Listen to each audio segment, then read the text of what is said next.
Hello, in this video we're gonna check if there's a dual SIM slot on Tecno Camon 18p.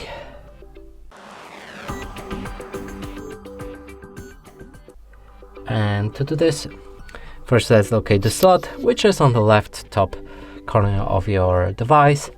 Here, take the needle and stick it in a gap right below it. Use a bit of the force to open it. Now we can remove the slot. And here's a SIM slot number 1. And on the back there's even more. So that confirms that this device does have it. And that's it for this video. Hope you like it. Please consider subscribing to our channel, leave a like and a comment below.